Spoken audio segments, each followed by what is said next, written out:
Cosmo view நேயர்கள் அனைவருக்கும் வணக்கம். இன்னைக்கு நிகழ்ச்சியில ஆன்மீகம் சார்ந்த நம்முடைய சந்தேகங்களுக்கு விளக்கம் கொடுக்கறதுக்காக அக்னிருத்ரன் சுவாமிகள் நம்ம கூட இணைந்திருக்காங்க. தொடர்ந்து நிறைய விஷயங்கள் பேசலாம். வணக்கம் சார். வணக்கம். வாழ்க நலம். எப்படி இருக்கீங்க? நல்லா இருக்கிறேம்மா. ஓகே, தொடர்ந்து ஆன்மீகம் சார்ந்த பரிகாரங்கள் சார்ந்த நிறைய விஷயங்கள் நீங்க எங்களுக்காக சொல்லிட்டு இருக்கீங்க. அந்த வகையில இன்னைக்கு நிகழ்ச்சியில நிறைய பேர் வீட்டுல எங்களுக்கு யாராவது ஏதாவது செய்வன வச்சுட்டாங்களோ அப்படின்ற ஒரு பயத்திலே இருப்பாங்க. ஏன்னா எந்த காரியம் தொடங்கினாலும் அவங்களுக்கு அதுல வெற்றி கிடைக்காது, தொடர்ந்து தடைகள் இருந்துட்டே இருக்கும். இந்த மாதிரியான விஷயங்களை சரி பண்றதுக்கு ஏதாவது பரிகாரம் இருக்கா? இருக்கு. இப்போ வீட்டிலேயே செய்துக்கிற மாதிரி நம்ம சொல்லலாம். பொதுவாக செய்வினை இருக்குன்னு அவங்க உணர்றாங்க அப்படின்னா, இப்போ சில சமயம் கோயிலுக்கு எங்கன்னா போயிருக்கும் போது அங்கே சாமியாடி யாருன்னா சொல்லுவாங்க, உங்களுக்கு ஏதாவது கெட்ட சக்திகள் இருக்குன்னு சொல்லுவாங்க. சில பேருக்கு தானாகவே உணர்வாங்க, நடக்கக்கூடிய சம்பவங்களை வச்சு நமக்கு ஏதோ ஒரு கெட்ட சக்திகள் இந்த வீட்டை வேலை செய்யுதுன்னு. அந்த மாதிரி அவங்க யோசிக்கிறாங்க அப்படின்னா, யோசிக்கிறவங்க போய் அருள்வாக்கு அங்கேயாவது திரும்பியும் கேட்கலாம், இல்லை கரெக்டாக இருக்கான்னு கேட்டுக்கலாம். இல்லை அதெல்லாம் கேட்டால் கூட முன்ன பின்ன சொல்லிவிடுவாங்க. நம்மளாவே வீட்டு வைத்தியம் மாதிரி ஏதாவது செய்துக்கலாம் அப்படின்னா ரொம்ப ஈஸியான விஷயங்கள் 2 பண்ண முடியும். ஒன்று, இந்த மட்டை தேங்காய்னு ஒரு தேங்காய், அதாவது இந்த முகூர்த்த தேங்காய்னு சொல்லுவாங்க. இந்த கல்யாணத்துக்குலாம் திருமாங்கல்யத்தை அந்த மாதிரி அந்த தேங்காயில் தான் சுற்றி வச்சுருப்பாங்க. முழு தேங்காயை லேயர் மட்டும் உரிச்சிருக்கும். அதுக்கு பேர் மட்டை தேங்காய்னு சொல்லுவாங்க.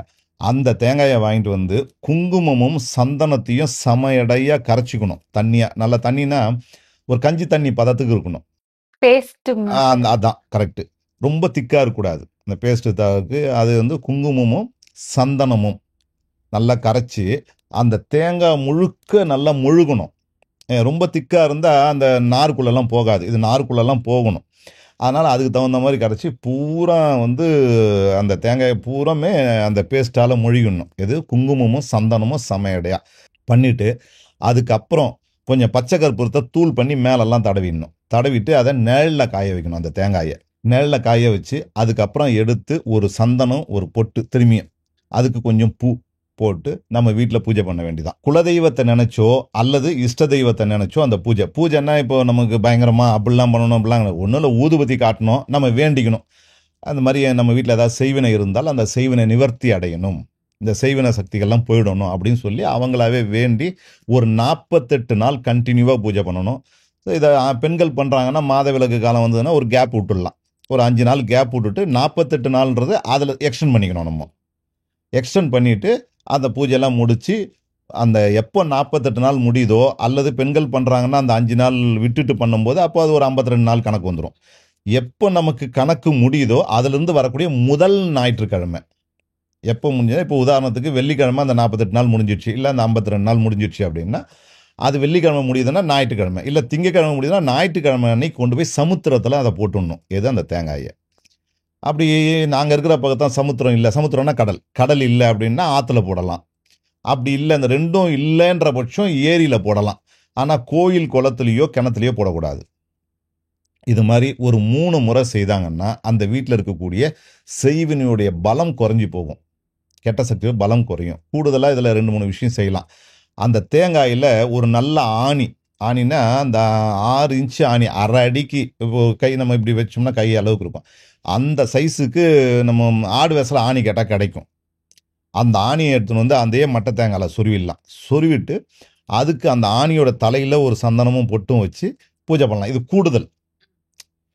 ஆனால் யாராவது வீட்டுக்குள்ளே வந்தால் என்னடா இது ஆணியெல்லாம் சொருவினோ வச்சுருக்காங்க பயப்படுவாங்க. அதனால் அது இல்லாமல் செய்ய சொன்னேன். இல்லை அதெல்லாம் எனக்கு பிரச்சனை இல்லைன்னா இது கொஞ்சம் கூடுதலாக பலம் கொடுக்கும். அந்த மாதிரி ஒரு ஆணியை வச்சோம் இதே பூஜையை நம்ம செய்யலாம், செய்து கொண்டு போய் போடலாம்.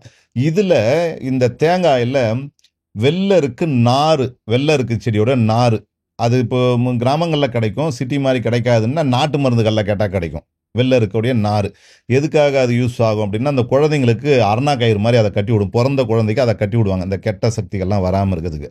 அதை வாங்கி இந்த தேங்காயில் கட்டிட்டும் இதே பூஜையை பண்ணலாம். இதெல்லாம் கிடைக்கலன்னா வெறும் தேங்காயை மட்டுமே வச்சு தாராளமாக பூஜை பண்ணி 3 வாட்டி அந்த மாதிரி பண்ணி கொண்டு போய் தண்ணியில் போட்டோம்னா வீரிய சக்தி குறையும். இது நல்லாயிருக்கும். இதுக்கு அடுத்ததாக கடல் தீர்த்தம்னா கடல் தண்ணி, அதை கொண்டு அமாவாசை அன்னைக்கு கொண்டு வீடு புறம் தெளிக்கணும். கொண்டு வர்றதும் அமாவாசையாகவே இருக்கணும், அன்னைக்கே தெளிச்சிடணும், வச்சு தெளிக்கக்கூடாது. இது மாதிரி தெளித்தாலும் அதோடைய வீரிய சக்திகள், அந்த செய்வனுடைய வீரிய சக்திகள் குறையும். இது 2 தான் கொஞ்சம் எளிமையாக இருக்கும். இதுக்கு அப்புறம்லாம் இன்னும் கொஞ்சம் கடுமையானதெல்லாம் இருக்குது. இந்த கோயிலுங்களில் பொங்கல் வைக்கிற பழக்கம் இருக்கும். நிறைய கோயிலுங்களில் அந்த பொங்கல் வச்சுட்டு வருவாங்க. அந்த பொங்கல் வச்சுட்டு அவங்கவுங்க விட்டுட்டு கிளம்பிடுவாங்க. அந்த செங்கல்லையும் அந்த சாம்பல்லாம் அப்படியே இருக்கும். அந்த மாதிரி இருக்கிற சாம்பல் எடுத்துக்கணும் அந்த கோயிலுங்களில். இது கிராமங்களில் நிறைய இந்த சப்த கண்ணீர்கிட்டலாம், அப்புறம் சில கிராம தேவதைகிட்டலாம் பொங்கல் வச்சு ரெகுலராக பொங்கல் வைக்கிற பழக்கம் உண்டு. சென்னையில் எடுத்துக்கிட்டால் கூட நமக்கு இங்கே முனீஸ்வரன் கோயில், சென்னைக்குள்ளே இருக்கக்கூடிய முனீஸ்வரனில் ரெகுலராக பொங்கல் வைக்கிறது. இந்த மாதிரி கோயிலை பற்றி பிரச்சனை இல்லை. அம்மன் கோயிலோ சிவன் கோயிலோ எந்த கோயிலில் பொங்கல் வச்சாலும் பரவாயில்ல, அந்த சாம்பல் நமக்கு வேணும். அந்த சாம்பலை எடுத்துன்னு வந்துட்டு 7 புடி சாம்பல் எடுத்துக்கணும். அது மாதிரி யாரோ சமைச்சிட்டு போயிருப்பாங்க. அது நம்ம தான் பண்ணணும்னு அவசியம் இல்லை, இல்லை நம்மளும் பண்ணலாம்.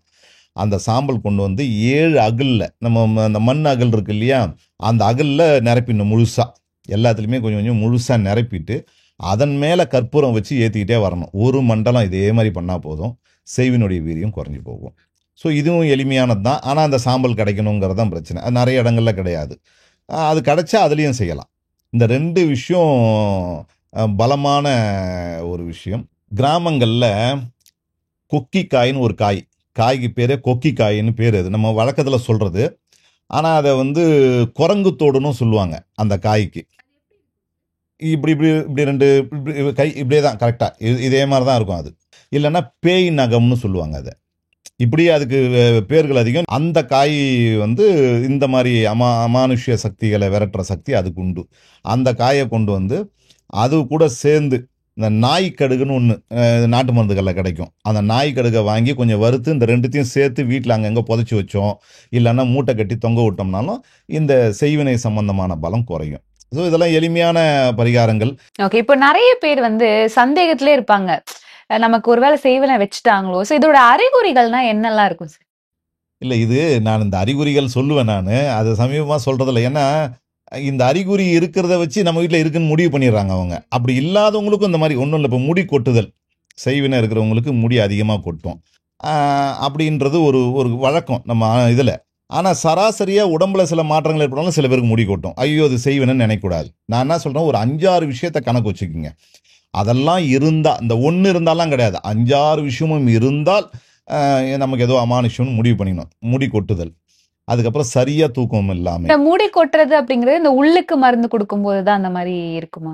அப்படிலாம் இல்லை. செய்வினை சக்தி இருந்ததுனால் அவங்களுக்கு முடி கொட்டுறது உண்டு. ஆனால் உடம்புல ஹார்மோன் மாற்றத்துலேயும் முடி கொட்டும், தண்ணி மாறினாலும் முடி கொட்டும். உடனே இதுன்னு முடிவு பண்ணக்கூடாது. நான் அதுக்கு தான் ஒரு 5-6 சொல்கிறேன். இது எல்லாமே எனக்கு பொருத்தமாக இருக்குது, நான் ஒரு 6 சொல்கிறேன்னா ஒரு 5ஆவது கரெக்டாக இருக்குன்னா அப்போ நீங்கள் யோசிக்கலாம். சரிங்களா?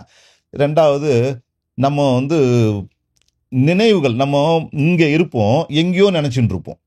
இங்கே டிவி பார்ப்போம், நம்மளை மறந்து எங்கேயோ கவனங்கள் போய்கிட்டே இருக்கும். அப்புறம் அடிக்கடி கோபங்கள் வர்றது, அப்புறம் நம்மளை அறியாமல் ஏதோ ஒரு இனம் புரியாத ஒரு கெட்ட வாடை நமக்கு வந்துக்கிட்டே இருக்கும். இப்போ இங்கே எல்லாருக்கும் ஒரு 4-5 பேர் இருக்கிறோம்.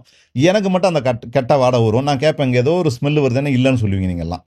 அப்படிலாம் இருந்தால், எல்லாருக்குமே வருதுன்னா அது ஒரிஜினலாக எங்கேயோ பிரச்சனை.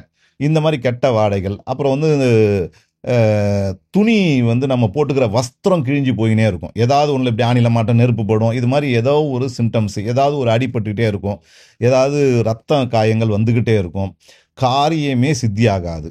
எதை பண்ணாலும் அதாவது தூக்கம் கண்டிப்பாக கரெக்டாகவே இருக்காது. ஒன்று ஆழ்ந்து தூங்கிடுவாங்க, இல்லைன்னா அரைகுறை தூக்கமாகவே இருப்பாங்க. மனசு ஒரு நிலையாகவே இருக்காது. இது மாதிரி நிறைய விஷயங்கள் நம்ம வந்து எடுத்துக்கணும். அப்புறம் இந்த திடீர்னு நம்மளை ஏதோ ஒன்று கிராஸ் பண்ணி போகிற மாதிரி இருக்கும். இது ஒரு தடவைன்னா உண்மைக்குமே நம்மளை அறியாமல் இருட்டில் போகும்போது ஒரு கவர், இப்போ இந்த அந்த கேரி பேக்கெல்லாம் காற்று போட்டுன்னா அப்படியே பறந்து போகும். அது எதுவுமே இல்லை, ஆட்டோமேட்டிக்காக பறக்கும். அந்த மாதிரிலாம் இல்லாமல் அடிக்கடி அந்த மாதிரி நடக்கணும். எப்பயோ ஒரே ஒரு வாட்டி நடந்ததுன்னா நம்ப வேண்டாம். அது வந்து ஏதோ ஒரு பொருள் விழுந்திருக்கும், இல்லை ஒரு பேப்பர் விழுந்திருக்கும், அந்த கேரி பேக் பறந்துருக்கும். அப்படிலாம் அடிக்கடி எனக்கு நடக்குது. ஏதோ என் பின்னாடி இப்படி போகுது ஒரு உணர்வு. இதை நான் சொல்கிறது இந்த ஒன்று மட்டும் இல்லை, இது எல்லாம் இருந்தால் இந்த மாதிரி அறிகுறிக்கான வாய்ப்புகள் இருக்குது.